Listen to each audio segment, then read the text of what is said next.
코로나19 신규 확진자 수가 일주일 만에 다시 2,000명을 넘어섰는데 특히 수도권에서 역대 가장 많은 확진자가 나왔습니다.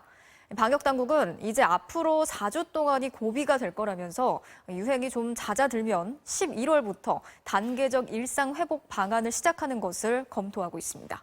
김아영 기자가 취재했습니다. 서울 은평구에 있는 한 보습학원. 지난 1일 이 학원에 다니던 수강생 1명이 처음 확진된 뒤 다른 수강생과 가족 등 19명이 연쇄적으로 확진됐습니다. 방역당국은 추가 접촉자를 파악하는 동시에 확진자들의 정확한 감염 경로를 조사하고 있습니다. 코로나19 신규 확진자 수는 2,050명으로 일주일 만에 다시 2,000명을 넘어섰습니다. 지난 한 주간 전국 이동량은 3% 증가했고 감염 경로를 조사 중인 비율도 36.7%로 다시 최고치를 기록했습니다. 특히 수도권에서 역대 최다 기록이자 전체 확진자의 70% 이상인 1,476명이 나왔습니다. 비수도권은 유행 규모가 줄고 있지만 수도권 유행은 다시 증가 추세여서 방역당국은 촉각을 곤두세우고 있습니다. 수도권의 경우 이동량도 함께 증가하고 있습니다. 굉장히 위험한 신호로 받아들이고 있습니다. 이대로라면 추석 연휴를 앞두고 수도권에서 비수도권으로 재확산 가능성이 큰 만큼 앞으로 4주간이 고비가 될 것으로 보입니다. 추석 명절을 포함한 앞으로의 4주간이 소중한 일상 회복으로 한 발 더 다가서느냐, 다시 물러서느냐의 분수령이 될 것으로 판단하고 있습니다. 방역체계 전환을 의미하는 단계적 일상 회복 방안은 11월부터 본격적으로 검토될 전망입니다. 10월까지 국민의 70%가 백신 접종을 완료하고 면역이 형성되는 2주간의 시간이 지나야 하기 때문입니다. 이와 함께 9월 중 4차 대유행을 진정시켜야만 일상 회복 방안도 원활하게 추진될 수 있다는 게 정부의 판단입니다. 11월부터 좀 이러한 단계적 일상 회복 방안들을 적용하기 시작한다라고 하는 판단이기 때문에 9월에 방역 관리가 굉장히 중요하다고 판단하고 있는 중입니다. 정부는 거리 두기는 여전히 중요하다면서 방역 조치를 급격하게 해제하는 방식이 아니라 해외 사례 등을 검토해 단계적으로 일상 회복을 추진할 계획입니다. MBC 뉴스 김아영입니다. 충남 아산의 한 개척교회에서 집단 감염이 발생해서 전체 신도의 80%가 넘는 88명이 확진 판정을 받았습니다. 교회 측은 방역수칙을 잘 지켰다고 했지만 서너 시간 동안 함께 예배를 보고 식사를 하기도 했던 것으로 드러났습니다. 고병권 기자가 취재했습니다. 충남 아산 시골 마을의 한 개척교회입니다. 지난 6일 이 교회 교인 1명이 처음 확진 판정을 받았고 이틀 만에 천안과 아산에서 교인 87명이 무더기로 감염됐습니다. 교회가 자체 운영 중인 대안학교 교사와 학생을 포함해 전체 신도가 100여 명 정도인데 80% 이상이 감염된 겁니다. 방역당국은 이 교회가 최근까지도 서너 시간의 장시간 예배를 진행한 사실을 확인하고 전체 교인을 자가격리 조치했습니다. 지난 일요일 교회의 대면 예배에 참석한 인원은 약 60여 명. 역학 조사 결과 예배 시작 전부터 교인 여러 명이 두통과 발열 증상을 보였지만 감기 몸살로 여기고 예배에 참석한 것으로 드러났습니다. 또 예배가 끝난 뒤 교회 내부에서 교인들이 함께 식사를 하는가 하면 예배 외의 소모임을 여는 등 방역수칙을 어긴 사실도 밝혀졌습니다. 방역당국은 이 교회 시설을 폐쇄하고 교인의 가족들을 상대로 추가 검사를 벌이고 있습니다. 또 내일부터 아산시에 기존의 거리두기 3단계에 일부 조치를 강화한 3단계 플러스 알파를 적용하기로 했고 충청남도도 서산의료원에 코로나19 병상 67개를 추가로 확보하기로 했습니다. MBC 뉴스 고병권입니다. 수소 에너지의 힘이 커지고 있습니다. 자동차는 물론이고 건설 중장비, 드론, 선박, 철도까지 이제 수소로 움직일 수 있습니다. 탄소 중립으로 가기 위한 필수 기술, 과연 어디까지 진화할지 먼저 이유경 기자입니다. 돌더미를 실어 옮기는 굴착기, 거대한 나무 상자를 들어올리는 지게차. 겉으로 보기엔 평범한 중장비들 같습니다. 하지만 몸통에 커다랗게 글자가 써 있습니다. H2 수소입니다. 이 장비들은 모두 수소로 움직입니다. 기존 장비와 다르게 배출가스가 전혀 없는 친환경 장비로 미래의 사회를 이끌어갈 첨단 장비라고 보시면 되겠습니다.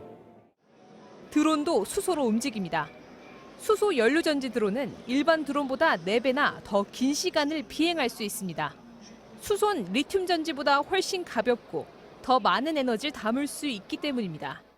그래서 송전탑이나 다리 구조물을 점검하기도 하고 섬으로 가며 물건을 실어 나르기도 합니다. 제주도에서 부속 섬으로 마스코를 배송한다든지 아니면 뭐 산간 지역에 AED를 배송한다든지 하는 용도로 많이 사용하고 있습니다. 수소 연료전지에 완전 자율주행 기술까지 장착한 거대한 트레일러. 스포츠카와 맞먹는 고성능 수소차도 선보였습니다. 수소는 이젠 자동차 물론 철도와 선박까지 움직이는 모든 것으로 확장되고 있습니다. 엄청난 탄소를 내뿜는 철강 산업도 이제 석탄 대신 수소를 이용한 생산 기술을 개발 중입니다. 수소는 탄소 중립을 위한 필수 기술로 떠오르고 있습니다. 태양광과 풍력 같은 재생에너지는 생산이 불안정한데 수소가 이걸 보완해 줄 수 있습니다. 화석연료 사용을 대체하기 위해서는 재생에너지 더하기 수소는 저희가 에너지 캐리어라는 표현을 쓰거든요. 수소는 가장 흔하고 물 이외엔 부산물이 없는 궁극의 청정에너지원입니다. 아직은 걸음마 단계지만 2050년엔 전 세계 에너지의 5분의 1을 수소가 담당할 거란 전망도 나옵니다. MBC 뉴스 유교입니다.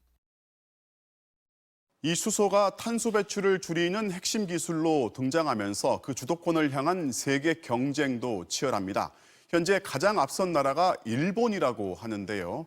오늘 국내 대기업 총수가 한자리에 모여 이 수소 연합체를 출범시켰습니다. 이어서 김윤미 기자입니다. 수소 생태계가 가장 앞선 나라는 일본입니다. 2011년 동일본 대지진 이후 전력 부족을 해결하기 위해 집집마다 가정용 수소 발전기를 달았습니다. 도시가스에서 수소를 추출해 전기도 생산하고 난방도 합니다. 일본은 이런 식으로 수소 생태계를 구축하고 규모를 키워 가격 경쟁력까지 확보했습니다.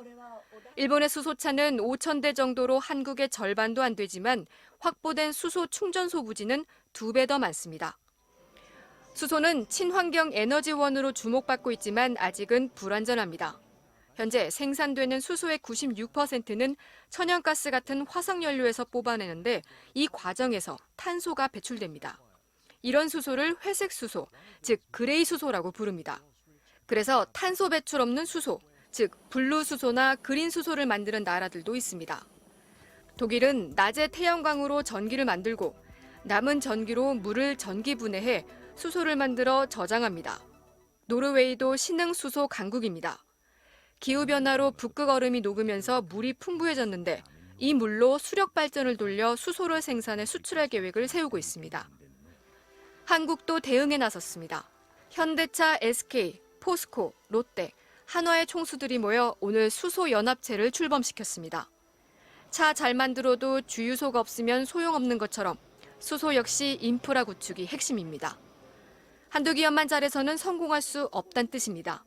생산부터 운송, 소비에 이르기까지 굉장히 다양한 단계가 있고 그 기술들이 연계가 돼야 되고 같은 표준 안에서 또 같이 호환이 돼야 되고 이런 부분이 있기 때문에 결국은 다 같이 움직여야 되는 그런 거죠. 한국의 강점은 석유화학에서 수소를 뽑는 기술과 수소를 활용한 모빌리티 기술입니다. 하지만 그린 수소의 핵심 분야인 대용량 저장과 운송 기술은 선진국들보다 10년 이상 뒤처져 있습니다. MBC 뉴스 김윤미입니다. 홍익대 미대 교수가 3년 넘게 최소 10명이 넘는 학생들에게 상습적으로 성희롱을 저질렀다는 의혹이 제기됐습니다. 심지어 이 교수는 학생들에게 성공하려면 자신과 성관계를 해야 한다, 날짜를 잡자 이런 말을 했고 신고를 하지 못하도록 협박까지 했다고 하는데요. 학생들은 파면을 요구하고 나섰습니다. 김지인 기자가 취재했습니다. 올해의 작가상을 수상하고 10번 넘게 개인전을 열었던 현대미술작가 A씨. 대상은 언제나 시간적인 제한, 공간적인 제한이 항상 따르기 마련입니다. 2017년 홍대미대에 부임했는데 학생들은 해당 교수가 부임 다음 해부터 각종 성범죄를 저질렀다고 폭로했습니다. 한 학생에겐 면담을 하자며 학교 밖으로 불러낸 뒤 성공하려면 자신과 성관계를 해야 한다고 압박했습니다. 성관계를 하기를 요구를 하면서 이제 압박을 주고 미술계에 대해서 영향력을 가진 사람과 잠자리를 해야 하는 기회가 생기는 것처럼. 내가 남자였다면 여기저기 성매매 업소에 데리고 다녔을 텐데와 같은 발언도 서슴지 않았고 성관계 날짜를 잡자며 휴대폰 달력을 꺼냈다고 합니다. 엠번방으로 돈 많이 벌었을 것 같아요. 너랑 나는 언젠가는 하게 될 것 같은데 그냥 차라리 오늘 날짜를 잡자. 파악된 피해 학생만 남학생을 포함해 10여 명. 성범죄뿐 아니라 인격 모독적 발언, 학생들의 노동력 착취까지 3년 넘게 강의실 안팎에서 수십 건의 피해 사례가 있었습니다. 하지만 A 교수가 협박까지 해 신고를 할 수 없었다고 합니다. 잘 되게 하는 건 어려운데 앞길 막는 건 정말 쉽다. 분란 만들면 앞으로 아트심에 발도 붙이지 못하게 하겠다.